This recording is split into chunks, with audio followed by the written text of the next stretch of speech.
Commander Jack Harlow stared at the emergency alert flashing on his screen. His face grew pale. The signal originated from Valor Prime, the homeworld of humanity's oldest and most trusted alien allies. Jack had never seen a Priority 1 distress call from the Valorans before. In 30 years of alliance, they had never needed Earth's help this urgently. "Computer, play the message," he ordered, his voice tight. The screen flickered to life, showing the weathered face of Ambassador Lisa Ngoyen. Her normally impeccable appearance was disheveled, and smoke filled the background. Distant explosions punctuated her words. "This is Earth Ambassador Nguyen on Valor Prime. The Galactic Council fleet entered orbit without warning. They're firing on major population centers. This is not a military action, this is genocide. The Valorans have no defenses. I repeat, the Council is bombing civilian targets. We need immediate..."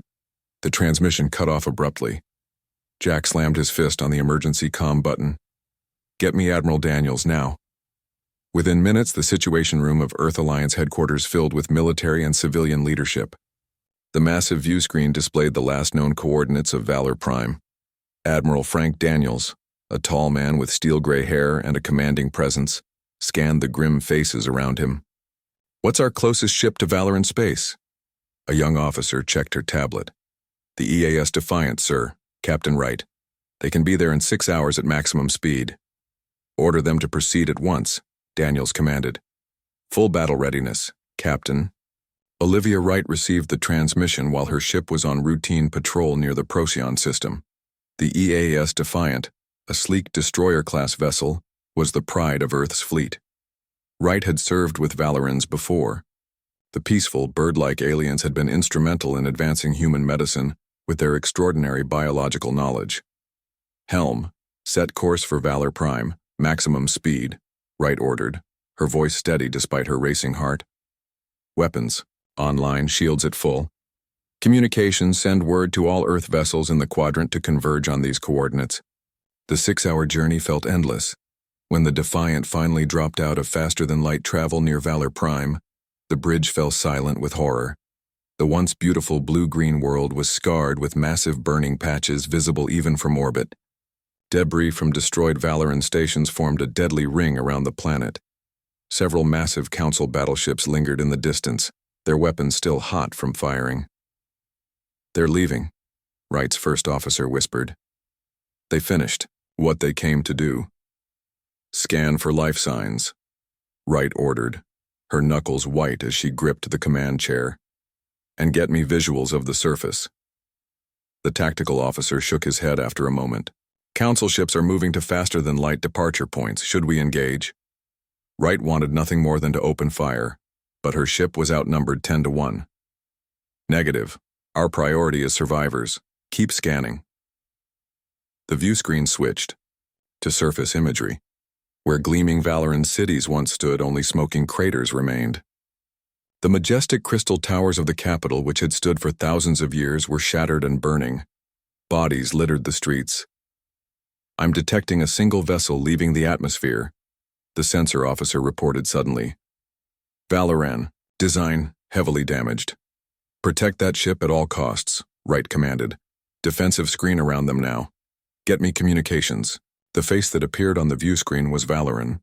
Feathered crest matted with what appeared to be blue blood, golden eyes wide with shock and grief. "This is Prince Zethral of the Valoran High Council," the alien said, his translator making his voice sound hollow.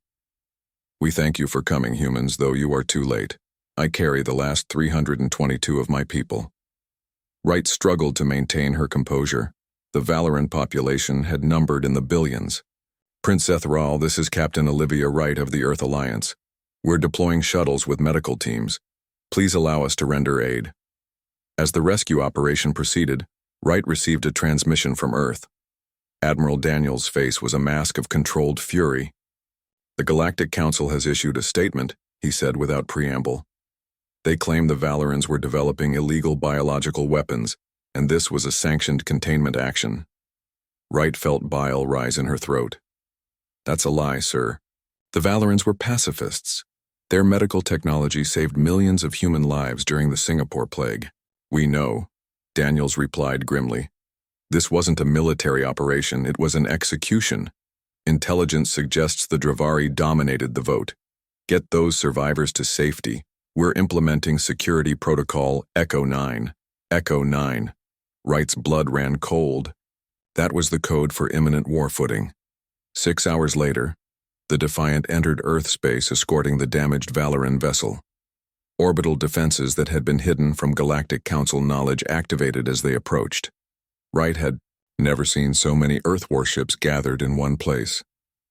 In the Alliance headquarters, Commander Jack Harlow watched Prince Zethral address the emergency assembly of Earth's leadership.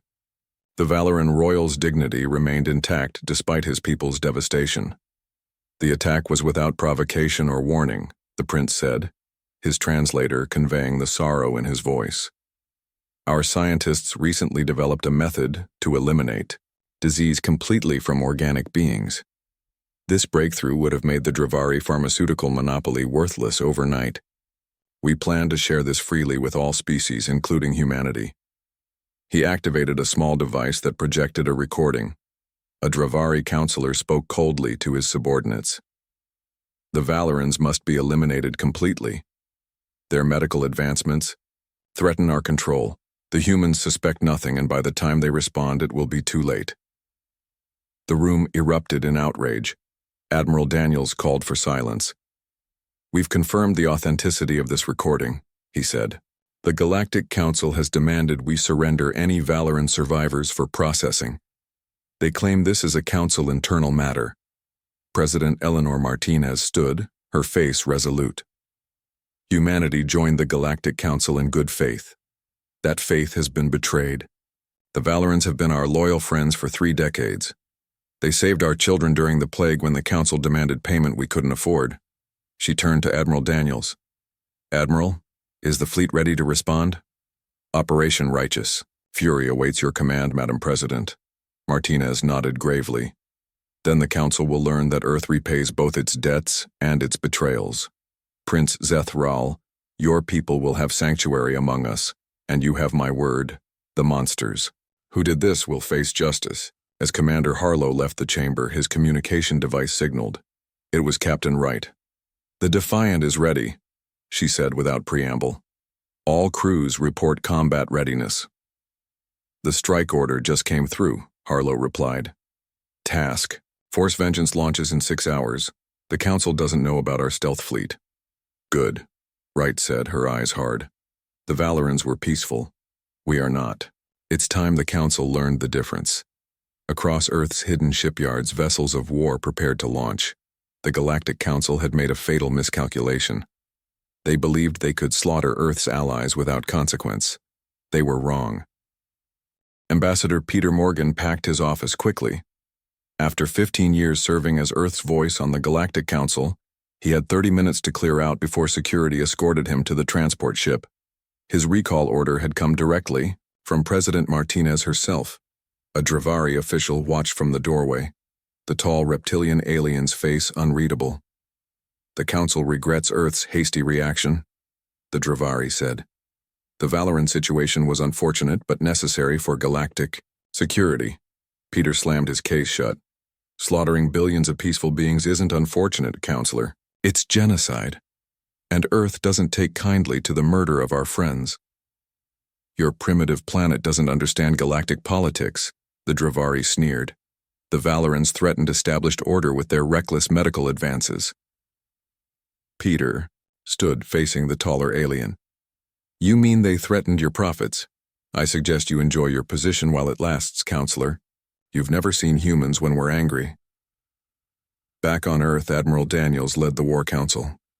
Holographic displays showed Council military positions across the galaxy. Captain Wright and Commander Harlow stood among the senior officers planning humanity's response. The Council believes we're defenseless without their protection, Daniels said. That's our advantage. They don't know about Project Shadow Fleet. He activated a secure display showing massive shipyards hidden in Earth's asteroid belt. Dozens of warships unlike any in Earth's known fleet floated in the construction bays. For 20 years, we've built ships with technology the Council doesn't know we have, Daniels continued. Earth never fully trusted the Council. Now we know why. Lieutenant Eric Ramirez, a compact man with intense eyes, stepped forward. My team can infiltrate Proxima Station and access the Council archives. We need to know if they planned attacks on other species. General Susan Rivera nodded. Approved. Meanwhile, Captain Nicole Harris will take the EAS interceptor to contact potential allies, starting with the Krell. Captain Wright looked surprised. The insectoid Krell? I thought they were wiped out a decade ago. That's what the Council wanted everyone to believe. Rivera replied. But they survived underground. They might help us, considering they suffered the same treatment as the Valorans. Prince Zethral entered with Dr. Alan Foster, the human xenobiologist, who had worked with Valoran medical experts for years. My people have analyzed the Council fleet movements, the prince said.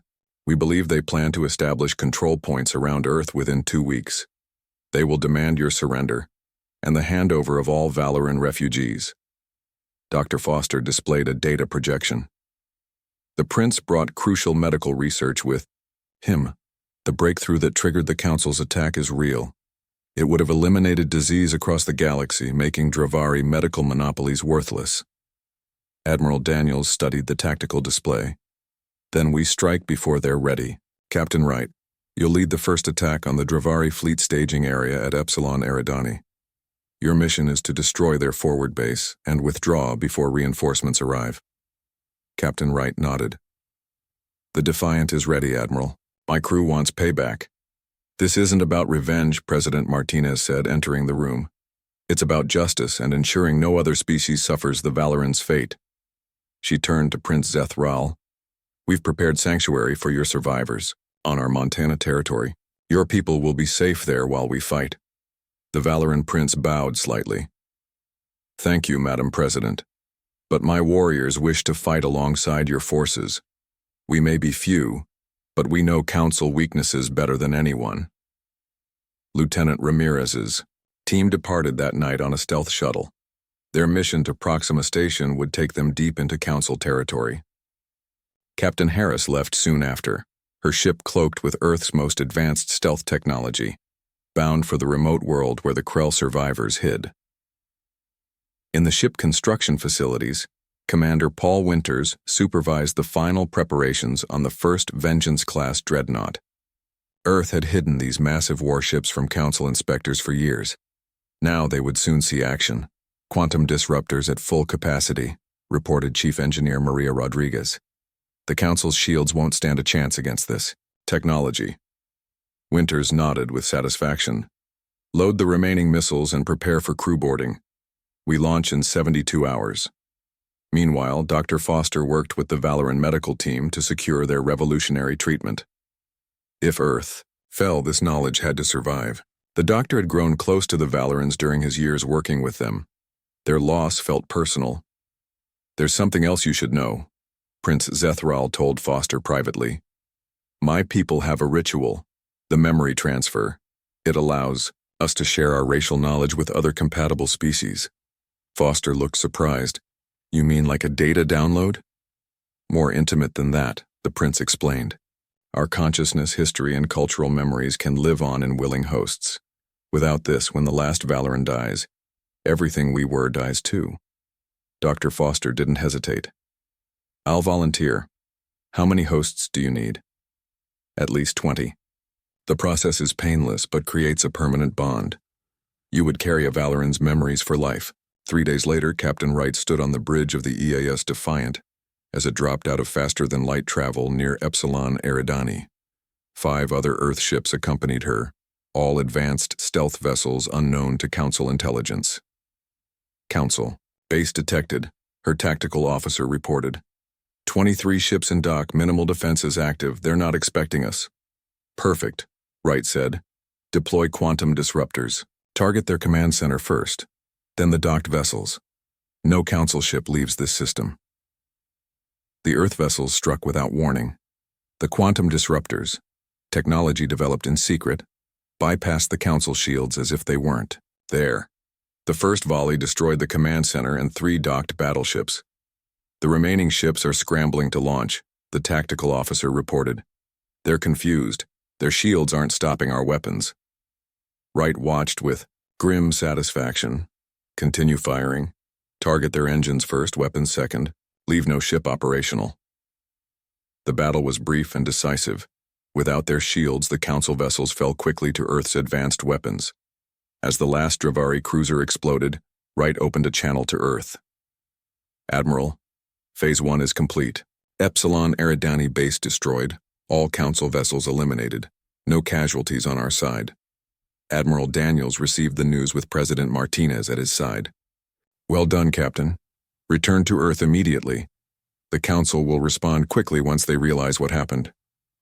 And when they do, Martinez said, we'll be ready for Phase 2. Captain Harris's ship approached the hidden Krell world at the edge of charted space. Her mission might determine whether Earth faced the Council alone, or with allies who had suffered similar betrayals. Meanwhile, Lieutenant Ramirez's team infiltrated Proxima Station, moving silently through maintenance tunnels toward the secure archives. Their mission: find proof of the Council's genocidal history and identify their next targets. Earth had declared war on the most powerful organization in the galaxy. Their stealth fleet had struck the first blow. Now, the real battle would begin. Lieutenant Eric Ramirez pressed his back against the wall as two Dravari guards walked past. His four-person team had spent 6 hours navigating the maze-like corridors of Proxima Station, the massive Council archive facility.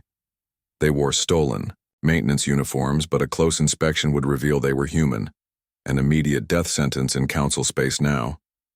Clear, whispered Sergeant Diane Kelly, his second-in-command. Security checkpoint ahead. 2 guards, 3 automated. Scanners, Ramirez nodded. Plan B, then.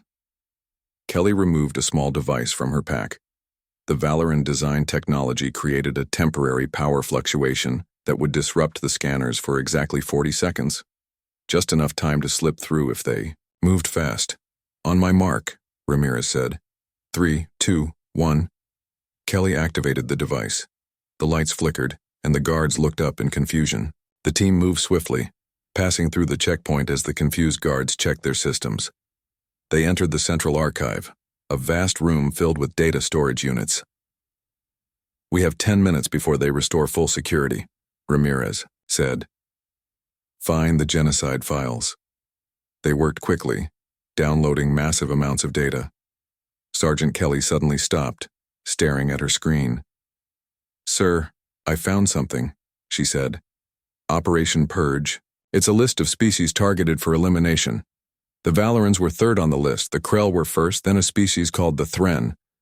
There are 17 species total. Download everything, Ramirez ordered. And look for any high value. Target still on the station. Kelly's eyes widened. Sir, Counselor Dravthor is here, the head of military operations. He signed the Valoran extermination order. Ramirez made a split-second decision. Change of plans, we're taking him with us.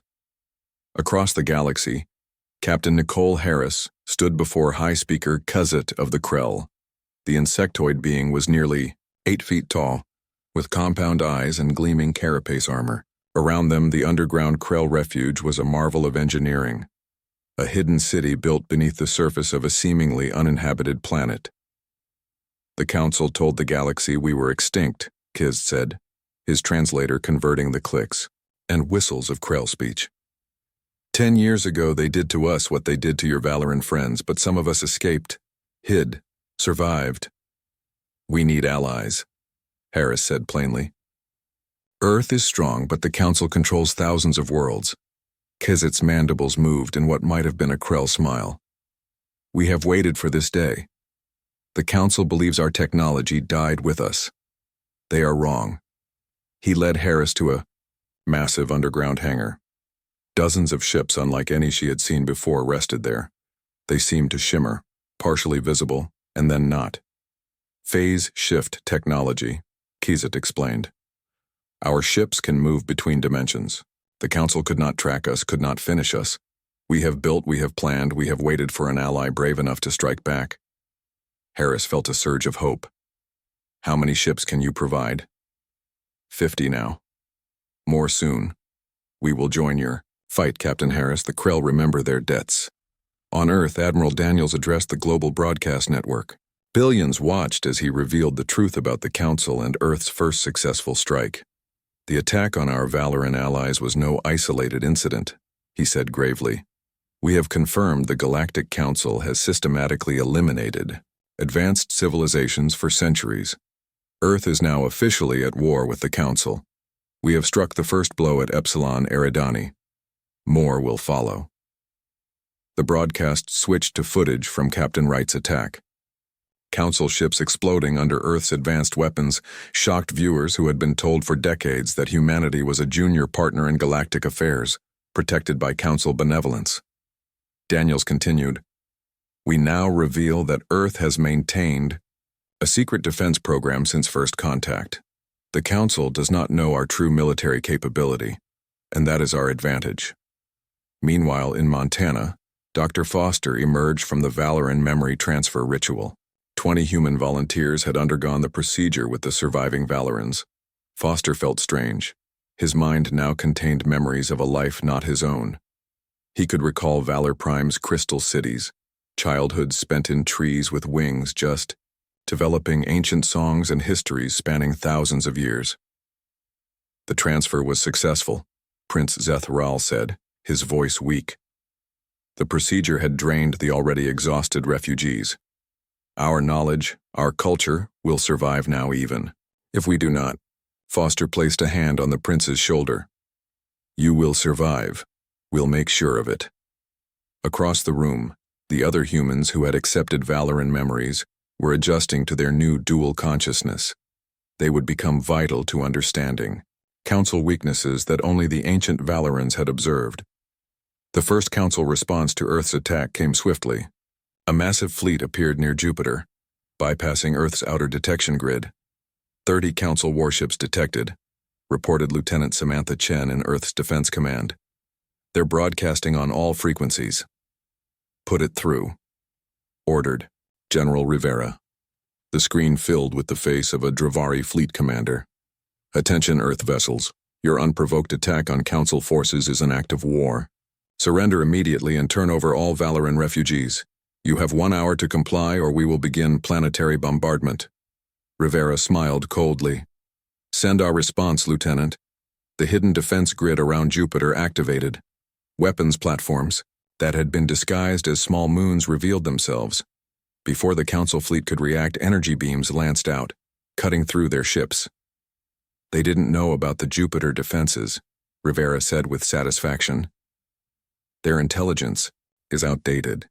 On Proxima Station, Ramirez's team moved quickly through the corridors, dragging the unconscious form of Counselor Drav Thor. The Dravari official had been in his private quarters when they used a stun device on him. 2 minutes to extraction, Kelly said, checking her tactical display. Our ship is in position. Alarms began blaring throughout the station. Intruder alert! Security breach in the archives!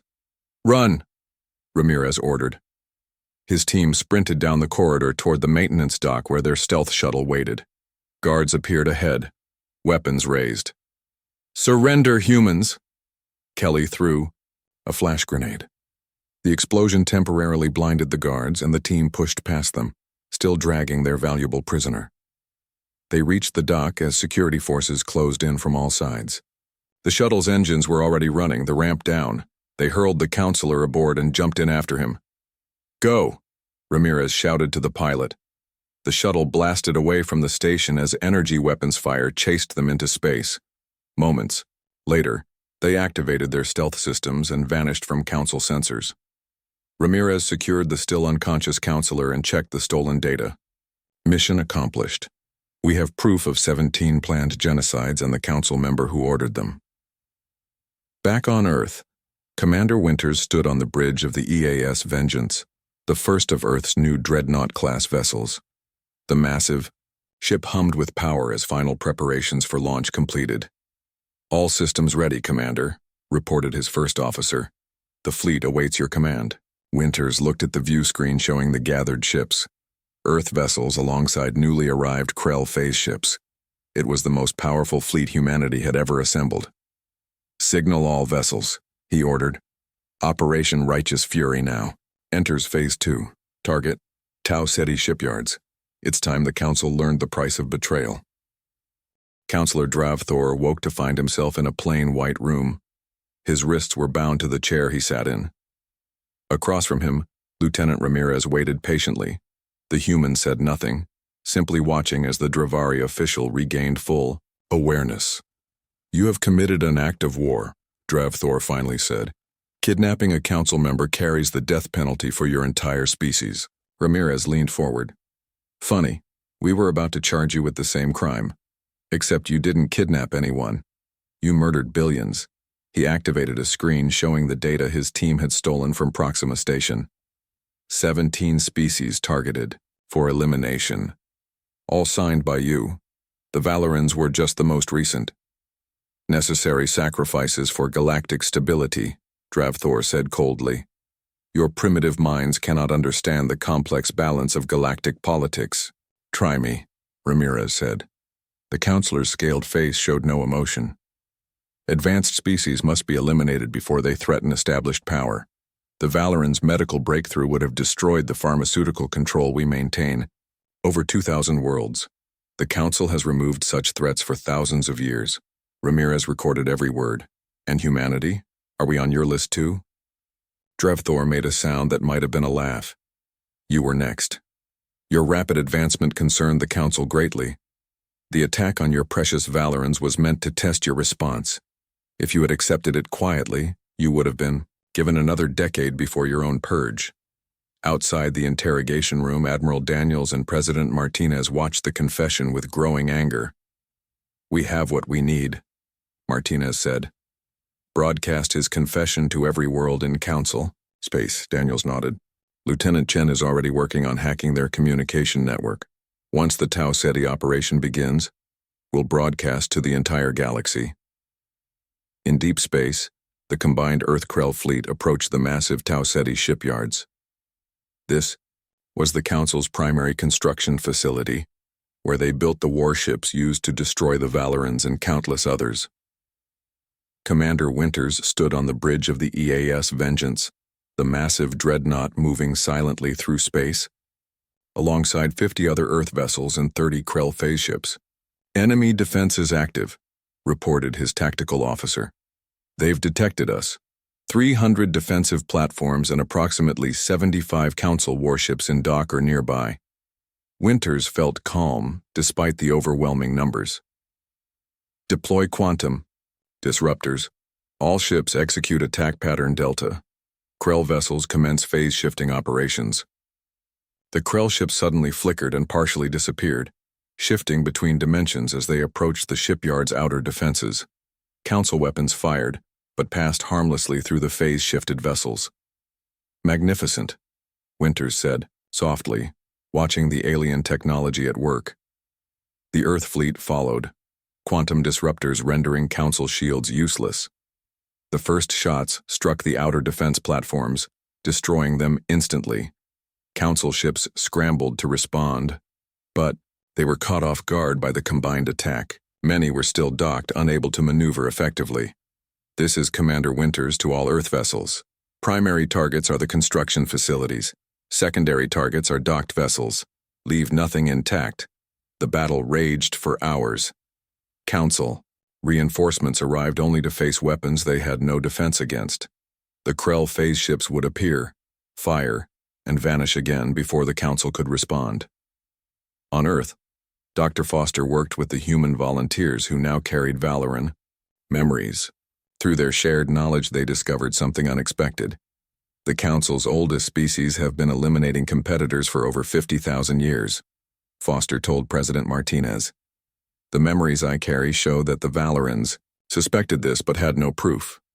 They found records of hundreds of species that mysteriously disappeared after reaching certain technological thresholds. Martinez looked troubled. How many species have they destroyed? Thousands, most likely. The Valorans were unusually fortunate to last as long as they did. Their medical knowledge was both their greatest achievement and the reason for their destruction. In Earth orbit, Captain Harris returned with her diplomatic mission complete.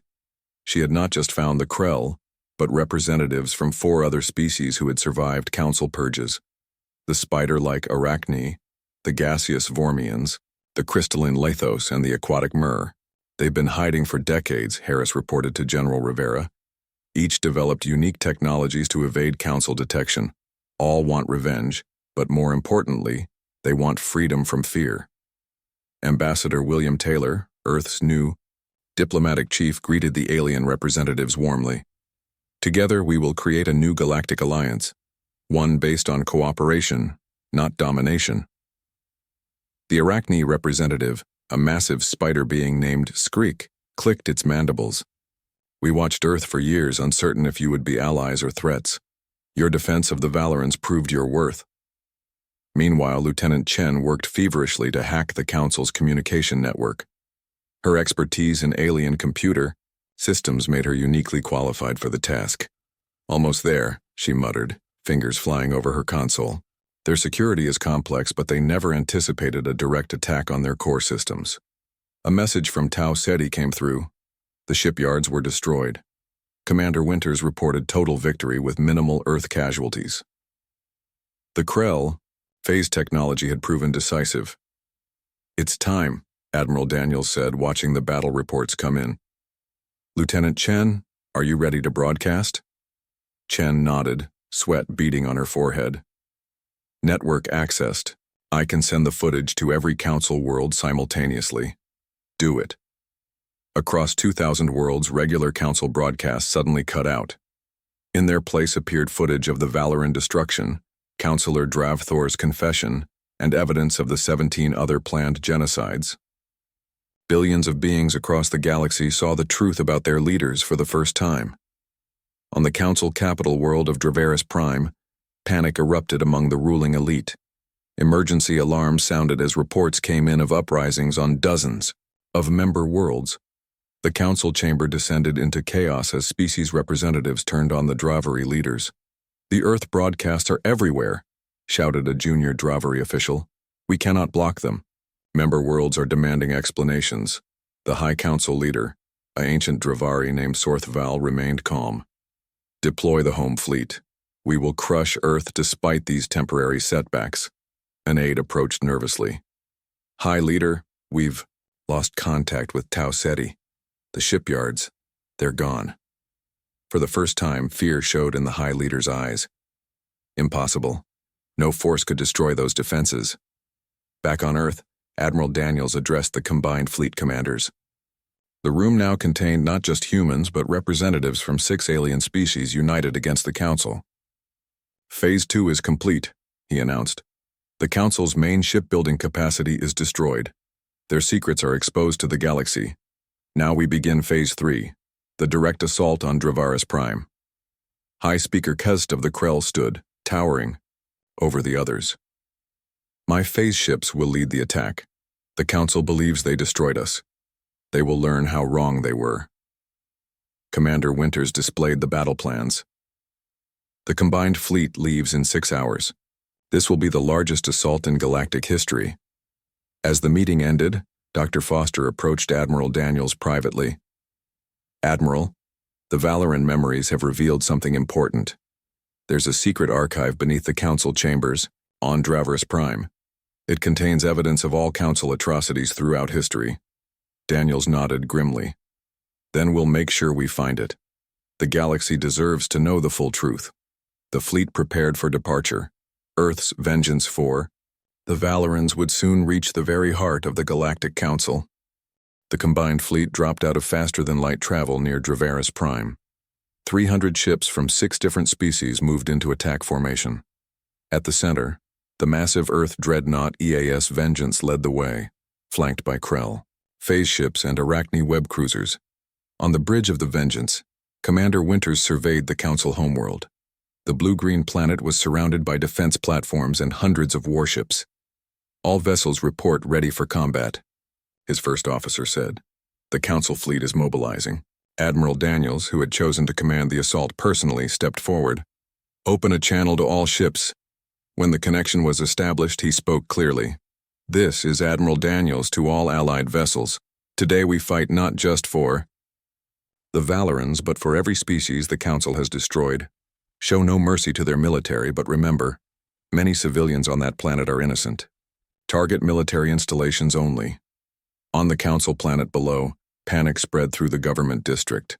The High Leader and his inner circle prepared to evacuate as reports came in of the massive fleet entering their system. How did they assemble such a force? Demanded a Dravari minister. The Earth creatures should have no allies.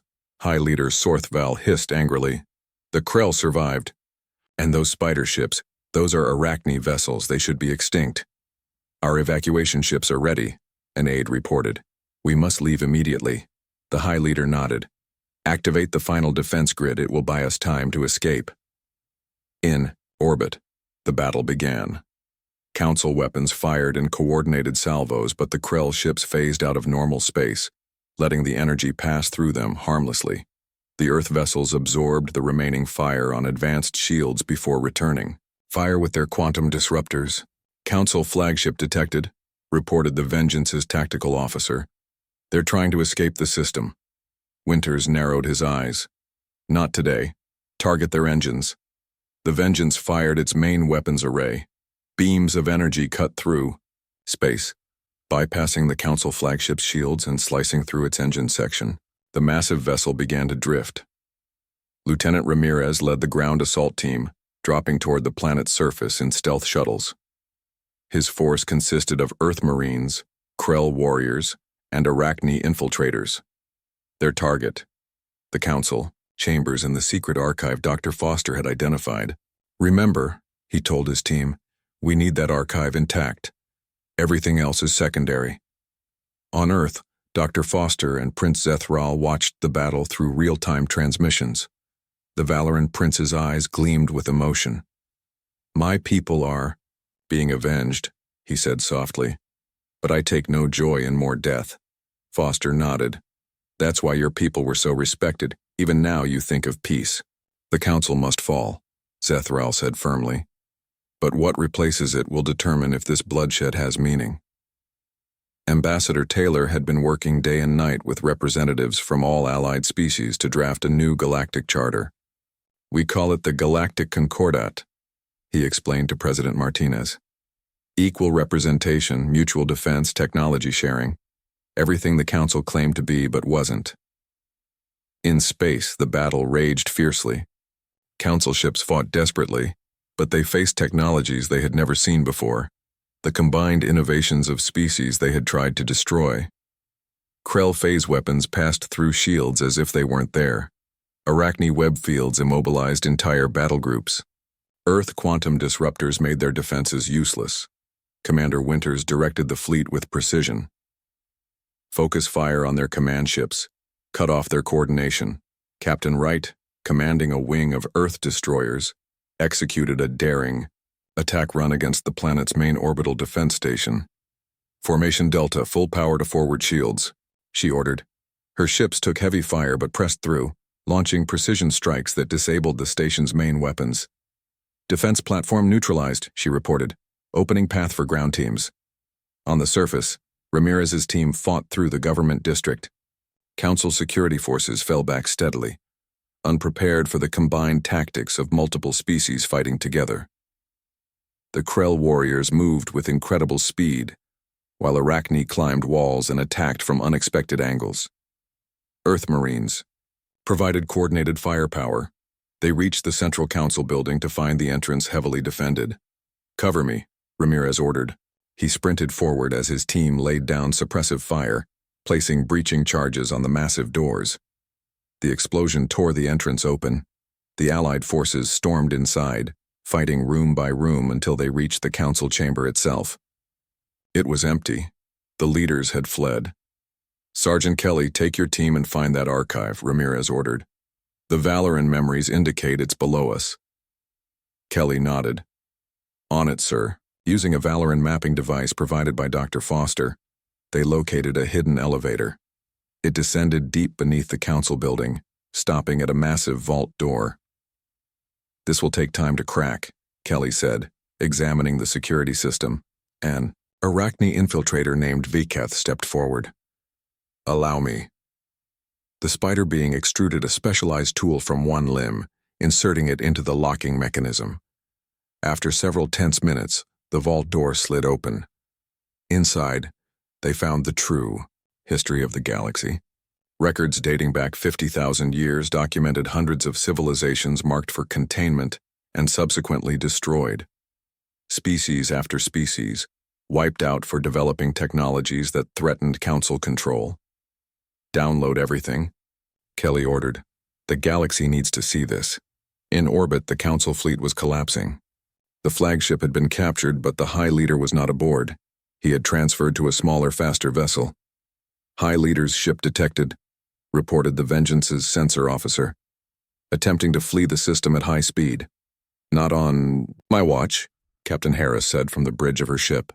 The Interceptor. Krell vessels form on me. 3 Krell phase ships joined her in pursuit. The Council vessel was fast, but it couldn't outrun the combined force. The Krell ships phased directly into the escaping vessel's path, forcing it to change course directly into the Interceptor's weapons range. Target engines only, Harris ordered. We want them alive. A precise shot disabled the Council ship's propulsion. Marines boarded the vessel, capturing High Leader Sorthval and his inner circle. Back in the Council chambers, Lieutenant Ramirez received word that the space battle was over. The Council fleet had surrendered or been destroyed. His team had secured both the government center and the archive.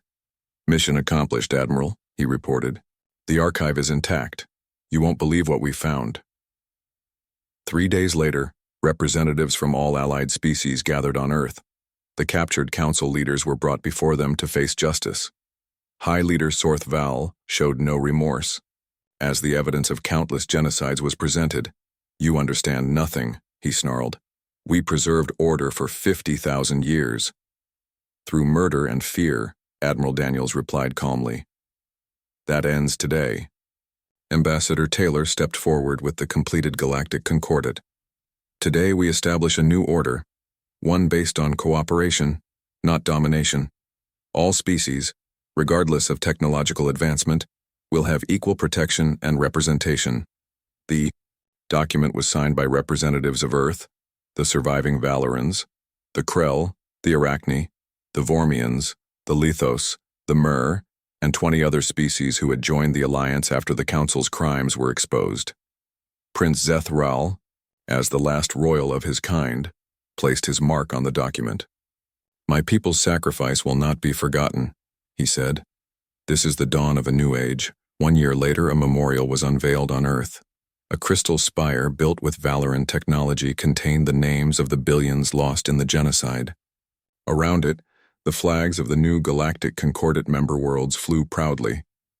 Dr. Foster, now carrying the memories of a Valoran scholar, stood with Prince Zethral as the memorial was dedicated. "From great tragedy came new hope," President Martinez said in her address. "Earth remembered its friends. We avenged our allies. Now we build a galaxy where such horrors can never happen again." The Valoran survivors, now numbering just a few, 100, had begun rebuilding on a new world provided by the Concordat. Their culture would survive through both their own efforts and the humans who carried their memories. As Earth ships patrolled the new borders of Concordat space, the galaxy entered an unprecedented era of peace and cooperation. The Council's long night of terror had ended. In its place, a new dawn had begun.